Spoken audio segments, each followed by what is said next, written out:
कृष्णा हेगड़े, ये राजनीति का ऊंट क्या करवट ले रहा है, या ये पूरा अभी तक आकलन ही बेमानी है?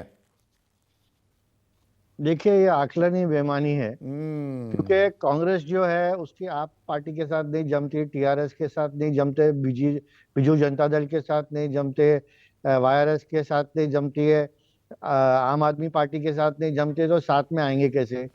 और महाराष्ट्र में तो उद्धव जी कौन से सोफा पे बैठेंगे और कुर्सी पे बैठेंगे, और दूसरे नेता कौन से प्लास्टिक के कुर्सी पे बैठेंगे, उसके ऊपर ये झगड़ा कर रहे हैं। आपकी जम रही है बीजेपी के साथ? बिल्कुल हमारी जम रही है, हमारी कोऑर्डिनेशन बहुत अच्छी है, और हम एक साथ नहीं, वो सुप्रीम कोर्ट के फैसले में अभयदान तो मिल गया, पर वो जमीनी अभयदान नहीं, हकीकत ये है कि नाराजगी थोड़ी बढ़ गई। अब लोगों में ये हो गया, ये जनादेश की चोरी हो गई। हम इन शब्दों पर ही आज चर्चा कर रहे हैं कि ये दरअसल जनादेश की चोरी कर ले गए। संदीप जी, कोई जनादेश का चोरी नहीं करता। 2019 में बीजेपी और शिवसेना साथ में लड़ी थी, उद्धव जी ने यहाँ पर जगह दिया, वो बाहर निकल गए, अब हम साथ में फिर से हैं। और दूसरी एक बात करूं, जो भी सुप्रीम कोर्ट ने डिसीजन लिया या इलेक्शन कमीशन ने डिसीजन लिया, वो मेरिट पे डिसीजन लिया। दूसरी बात, आप कह रहे थे कि सम्मानीय प्रधानमंत्री जी क्यों पार्लियामेंट एनेक्स का उद्घाटन कर रहे।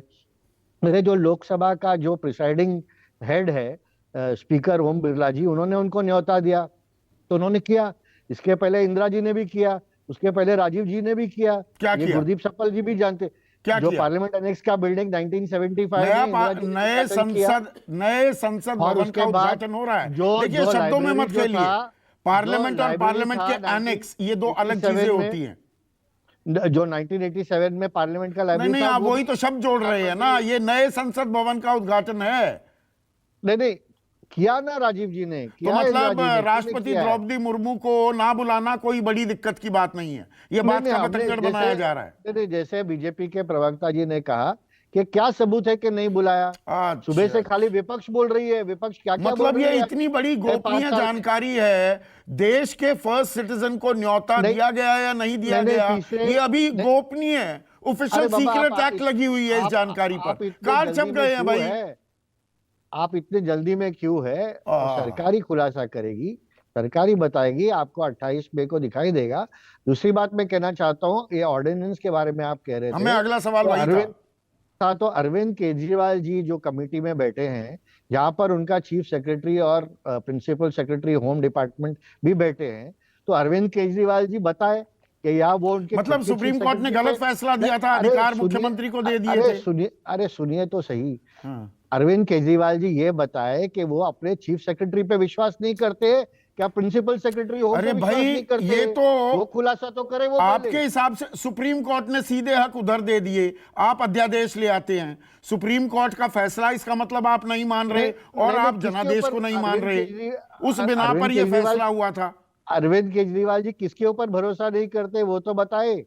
या अभी तक तो अन्ना हजारे जी के ऊपर भी भरोसा नहीं कर रहे थे, उनको भी छोड़ के गए वो। अब ये इधर से उधर आप गोलपोस्ट लगातार चेंज करते जा रहे हैं। सुनिए ना, आप या अच्छी गोलकीपिंग कर रहे हैं आज। नहीं, आप इधर से उधर करते तो हम भी उधर से इधर करते हैं ना। सुनिए आप जरा, हमारा काम अच्छी गोलकीपिंग कर रहे हैं। गोलकीपिंग तो हो रही है। गोल आज उद्धव जी, सेल्फ गोल कौन करता दिख रहा है यहाँ पर? अबे दुबे, कंक्लूडिंग कमेंट। देखिए, मैं तो इस मामले में बिल्कुल साफ हूं। एक राजनीति है, इसको फेडरल फ्रंट की राजनीति कहते हैं।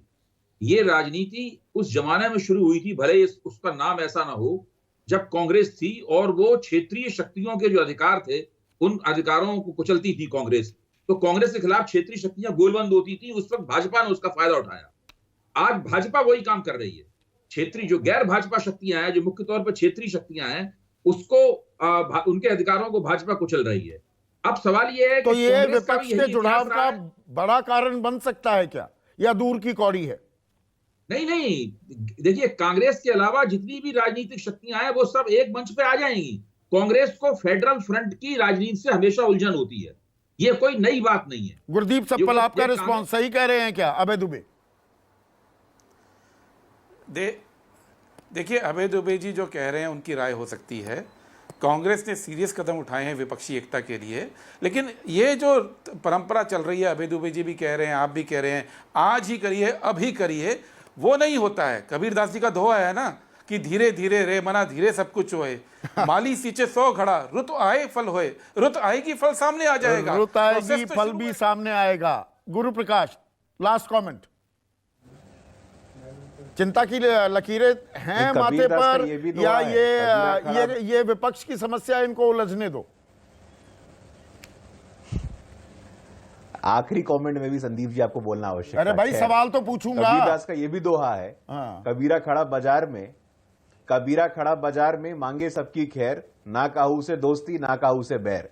1952 से लेकर के 2014 तक मेरे पास सूची है, 40 से ज्यादा ऐसे इंसिडेंट्स हैं जब कांग्रेस ने चुनी हुई सरकारों को बर्खास्त किया है। मैं गिनूंगा तो आप मुझे अलाउ नहीं करेंगे, लेकिन बता देता हूं और गलत नहीं कह रहा हूं, आपको पता है। हाँ। 40 से ज्यादा, हाँ। 40 से ज्यादा ओकेजन्स ऐसे हैं जब कांग्रेस की केंद्र सरकार ने प्रदेशों में चुनी हुई सरकार को बीजेपी का बर्खास्त किया है। कांग्रेसीकरण हो रहा है। आपका सबसे बड़ा सवाल संघीय ढांचे पे था, तो मैंने कहा आपका सबसे बड़ा सवाल संघीय ढांचे पे था, मैंने कहा ये स्पष्ट कर दूं आपके लिए। तो संघीय ढांचा क्या बरकरार है? संघीय ढांचे के साथ थोड़ी छेड़छाड़ की जा रही है, वो विपक्षी एकता को एक अडहेसिव, ये अध्यादेश अडहेसिव के तौर पर भी काम करता दिखेगा, या अंतर्विरोध इतने हैं, अभी बहुत करवट लेगा ये ऊंट। और ये 28 तारीख का पेंच अभी बना हुआ है क्या? ये क्या 28 को ही खुलेगा? देश की राष्ट्रपति फर्स्ट सिटीजन क्या नए संसद भवन के उद्घाटन में मौजूद होंगी? ये भी देखने वाली बात है। इस पर हम निगाह बनाए रखेंगे। नमस्कार।